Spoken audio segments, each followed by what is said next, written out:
نیت کو درست کرنا ہے ہم نے. نیت درست ہو گئی، چھوٹے سے چھوٹا عمل بھی قیامت والے دن ایک احد پہاڑ سے بھی بڑا کر دیا جائے گا اور اس کا وزن بہت زیادہ کر دیا جائے گا.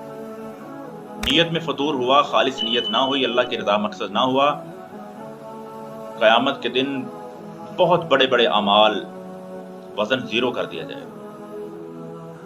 اگلی بات ذہن میں رکھیں، نیت کا ثواب بھی ہوا کرتا ہے. نیت کی اہمیت کا اندازہ اس بات سے بھی لگایا جا سکتا ہے کہ اعمال کے بغیر بھی نیت کا اجر اللہ تعالیٰ کی طرف سے ملتا ہے.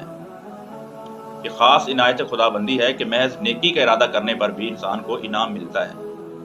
نیکی کا انسان نے ارادہ کیا، کسی عذر کی وجہ سے، کسی ہرڈل اور مشکل کی وجہ سے انسان وہ نیکی سر انجام نہیں کر پایا، کوئی بھی نیک کام اس کی نیت کی، لیکن وہ کرنا چاہتا تھا، کسی عذر کی وجہ سے نہ کر پایا، اس کو نیت کا اجر ملے گا، پورے کام کا ثواب ملے گا اللہ تعالیٰ کے ہاں.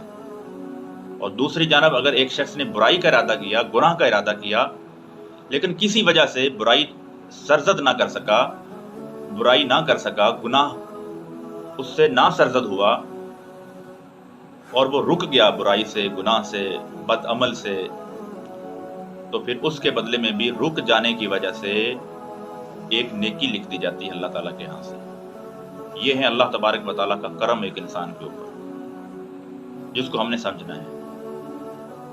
نیکی کا ارادہ کیا، نیک کام کا ارادہ کیا، کسی وجہ سے نیک کام نہ ہو سکا، اللہ کی طرف سے نیک کام کرنے کا ثواب لکھا جاتا ہے. برائی کا ارادہ کیا، گناہ کا ارادہ کیا، کسی وجہ سے رک گیا، نہ کر سکا اور پھر واپس لوٹ آیا، تو اللہ تعالیٰ کی طرف سے اس کے لیے نیکی لکھ دی جاتی ہے.